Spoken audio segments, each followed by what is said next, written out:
Bismillahirrahmanirrahim. Assalamualaikum warahmatullahi wabarakatuh. Pada sesi kali ini, di pertemuan ke-14 ini, kita akan membahas terkait dengan sub materi subbab, yaitu DHCP server. Ya. DHCP server ini merupakan lanjutan dari yang kemarin. Kalau kita kemarin sudah membahas terkait static, routing, ya, membahas terkait tabel routing, ya, membahas terkait bagaimana desain topologi jaringan, ya. Nah, kali ini kita akan bahas terkait DHCP server, ya. Jadi DHCP server itu, ya, singkatannya yaitu Dynamic Host Configuration Protocol, ya. Saya ulangi lagi, DHCP itu adalah singkatannya Dynamic Host Configuration Protocol. Nah, apa itu DHCP, ya? DHCP merupakan sebuah protokol, ya, yang dipakai untuk mengalokasikan alamat IP address di dalam suatu jaringan, ya.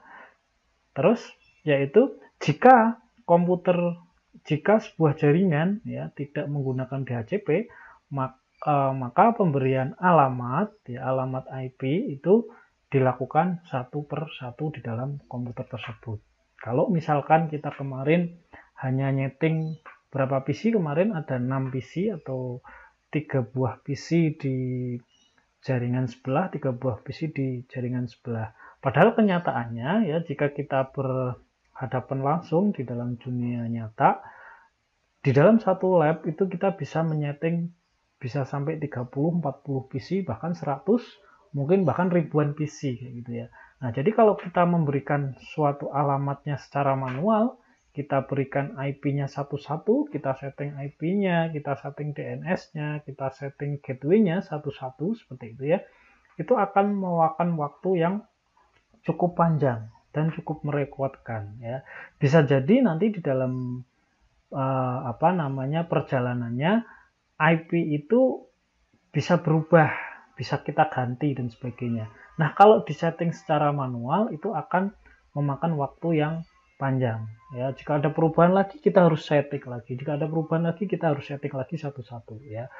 Bisa jadi juga di dalam tata letaknya kadang-kadang itu, ya, ada komputer di lantai 1, ada komputer di lantai 6, ada komputer di lantai 5 dan sebagainya. Nah, kalau kita perlu setting satu-satu, datang ke lokasi on the spot kita setting, itu akan memakan waktu banyak dan juga merepotkan. Nah, untuk itu, ya, terciptalah protokol yang namanya Dynamic Host Configuration Protocol, ya. Jadi protokol ini nanti, ya, kita bisa melakukan setting komputer, ya. Komputer itu jaringannya dilakukan dengan DHCP, istilahnya di plug and play saja. Begitu dicolokkan kabel, dia otomatis mendapatkan IP, mendapatkan gateway, mendapatkan DNS server dan sebagainya. Seperti itu, ya. Jadi kalau sudah seperti itu, kita sudah menerapkan DHCP, kita bisa menerapkan protokol ini di jaringan yang luas, kayak gitu, ya, jaringan yang besar. Jadi tidak masalah kita mengelola 50 PC, mengelola 100 PC di dalam sebuah jaringan, tidak perlu harus setting satu-satu. Jika terjadi perubahan juga, kita tidak perlu juga setting satu-satu, ya, seperti itu, ya. Nah, jika menggunakan DHCP, ya, seluruh komputer yang tersambung di jaringan akan mendapatkan IP, ya, secara otomatis dari mana? Nah, ini yang perlu kita perhatikan dari server DHCP. Makanya server DHCP ini perlu kita bangun. Nah, caranya membuat bagaimana? Nanti cukup sederhana, ya. Jadi server DHCP ini bisa kita tanam di switch di layer 2 kayak gitu, ya. Mungkin di switch belum diajarkan, atau bisa ditanam di router kayak gitu, ya. Router itu bisa diberikan service DHCP, ya. Jadi kalau otomatis terhubung dengan router, maka otomatis dapat IP, ya. Contoh sederhana, ketika kamu melakukan tethering HP, ya, dari komputermu kamu masukkan, kamu buat hotspot gitu, ya. Terus ada komputer temenmu connect ke HP kayak gitu, ya. Nah, itu secara tidak langsung, ya, di belakang itu bekerja ada DHCP-nya di situ, ya. Karena HP-mu terhubung dengan HP temenmu tanpa kamu melakukan setting IP address, tapi bisa terhubung, ya, kayak gitu. Jadi Jadi di belakangnya ada proses DHCP. Makanya dengan DHCP ini akan melakukan setting instalasi sebuah jaringan ini akan fleksibel ya, jauh lebih mudah dan jauh lebih cepat seperti itu ya.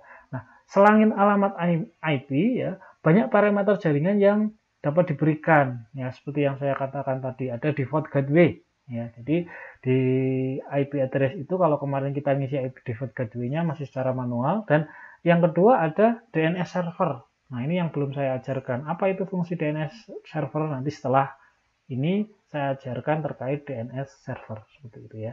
Oke, lanjut. Jadi kalau kita lihat di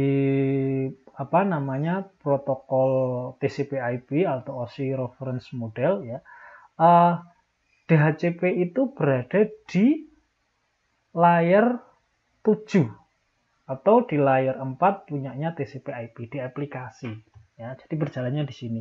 Kalau kita kemarin routing ya, kita ada di layer 3, di layer network seperti itu ya, atau di layer 2 punyanya TCP/IP model ya. Jadi seperti itu. Kita sekarang bekerjanya, kemarin kita sudah membahas di layer 1 itu terkait sama media ya, terkait sama cabling ya, kabel, fiber optik, wireless kayak gitu ya, network access ya, atau secara fisiknya gitu yang kelihatan ya. Terus layer 2 data link ini nggak kita bahas karena di sini teori. Terus layer 3 kemarin kita sudah membahas terkait IP address ya, terkait routing, tabel routing dan sebagainya. Nah, terus sekarang kita loncat di ke-7 ya. 4, 5, 6 nggak dibahas karena terlalu panjang ya. Kita langsung loncat ke-7 yaitu di levelnya aplikasi. Aplikasi ini nanti ada macam-macam, ada DNS server ya, yang kita bahas selanjutnya, ada DHCP server ya, ada HTTP server dan sebagainya, ada banyak ya. Tapi nanti tidak semuanya saya berikan, hanya beberapa poin yang penting di dalam penggunaan jaringan seperti itu ya. Jadi kita bekerjanya ada di layer 7 ya, di model layer 7 ya. Selanjutnya. Nah, pengalamatan IP itu ada dua ya, bisa secara statis dan bisa secara dinamis ya. Secara statis itu yang sudah kita lakukan ya dengan menggunakan secara manual, itu statis, IP-nya tidak bisa dirubah dari server gitu ya. Jadi kalau mau merubah ya on the spot, datang ke lokasi baru dilakukan setting. Nah, yang kedua dapat dilakukan secara dinamis. Bagaimana secara dinamis ya? Konfigurasi IP oleh komputer server melalui jaringan komputer ya. Ini menggunakan yang namanya DHCP tadi ya, Dynamic Host Control Protocol seperti itu ya. Oke, selanjutnya yaitu adalah DHCP ya, merupakan standar ya. Ini ada standarnya IETF ya.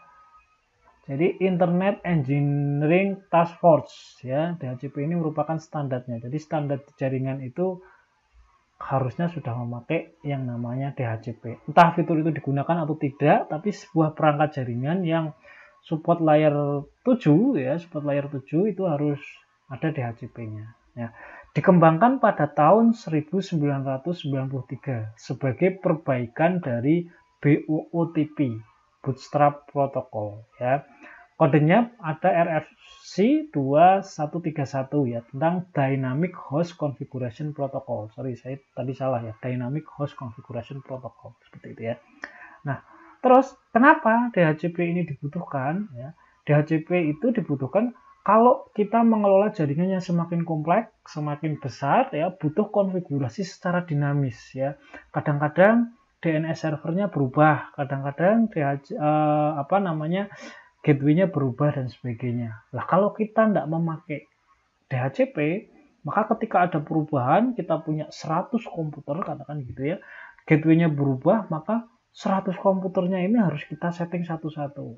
Nah, ini akan menjadi repot. Dengan menggunakan DHCP, jika ada perubahan DNS, perubahan gateway, maka akan jauh lebih cepat di dalam perubahan itu. Ya kalau jaringannya cuma 5, masih di dalam satu lantai, satu ruangan kayak gitu, nggak ada masalah. Tapi begitu jaringannya banyak, DHCP ini menjadi kebutuhan yang harus digunakan seperti itu ya.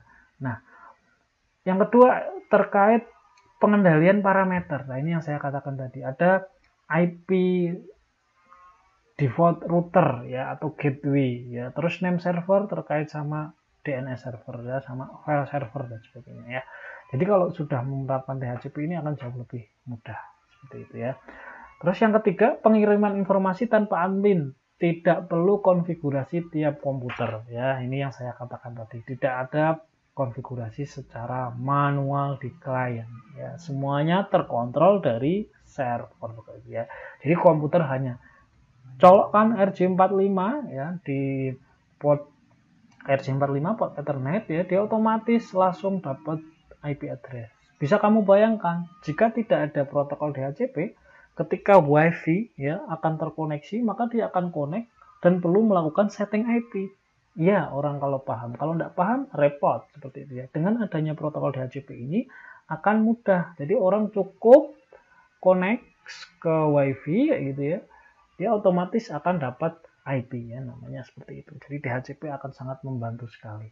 Nah, terus selanjutnya host-host dapat terkonfigurasi secara statis, bisa berdampingan secara dinamis. Nah, ini yang penting. Jadi di dalam sebuah jaringan ya, itu dikonfigurasi secara manual dan dikonfigurasi secara DHCP itu tidak masalah. Itu bisa terjadi. Ya, bukan berarti kalau semuanya dynamic ketika ada statis dia tidak bisa terkoneksi. Nah, itu tidak terjadi ya.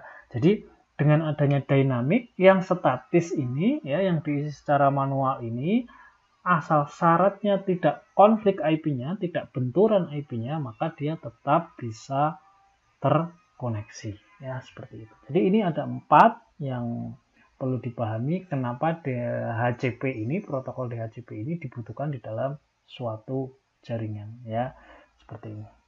Oke, selanjutnya adalah sejarahnya ya. Bagaimana sih sejarah DHCP ya? Sejarah DHCP itu tidak langsung ujuk-ujuk gitu ya, jadi menjadi DHCP. Ternyata ada prosesnya ya. 3 protokol yang pernah dipakai untuk penanganan IP secara dinamis ya. Jadi awal-awalnya itu tidak langsung menggunakan DHCP, tapi apa? Menggunakan RARP ya.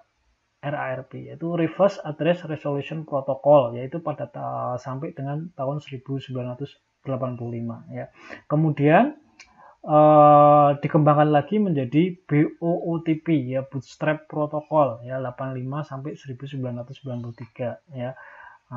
Terus dikembangkan lagi DHCP ya. Nah, ini DHCP yang dipakai sampai sekarang, Dynamic Host Configuration Protocol ini. Dari tahun 1993 sampai dengan sekarang ya, ini masih reliable dipakai. Ya, reliable dipakai ya. Nah, nanti kita akan coba ya, mungkin di praktikumnya ya, kita akan coba bagaimana sih membangun sebuah server DHCP ya. Tentunya membangun server DHCP ini berbeda vendor akan beda. Di Cisco akan berbeda dengan di Mikrotik. Di Mikrotik akan berbeda di Linux dan sebagainya. Tapi nanti akan kita contohkan yang sudah ada terkait dengan simulasi menggunakan yang Cisco. Seperti itu ya. Oke. Nah, sistem kerjanya bagaimana? Sistem kerjanya seperti ini ya. Jadi ada DHCP server ya, ada DHCP server. DHCP server ini nanti akan ditentukan dulu ya. IP di jaringannya itu network address-nya berapa, broadcast address-nya berapa, DNS servernya apa, ya, DHCP servernya apa, dan sebagainya. Dia disimpan di dalam DHCP server ini. Ya. Ini ditentukan. Range IP-nya ada berapa dan disimpan di konfigurasi di sebuah DHCP server. Nah, yang terjadi adalah komputer klien atau host, dia akan mengirimkan ya yang namanya DHCP Discover UDP broadcast. Jadi memakai protokol UDP ya. Mungkin yang nggak kenal UDP terima sajalah, karena UDP ini ada di layer 4 di dalam OSI model ya. Terus setelah klien mengirimkan DHCP Discover ya, server DHCP tadi yaitu mengirimkan kembali DHCP over sebagai jawabannya. Apa yang dia bawa? UDP broadcast tadi ya. Jadi UDP broadcast dibalikan UDP broadcast lagi, namanya DHCP over. Discover menjadi over. Setelah itu ya, karena proses ini sudah terkomunikasi ya, lalu dilakukan DHCP request ya, DHCP request. Nah, ini berwujud IP-nya tadi ya.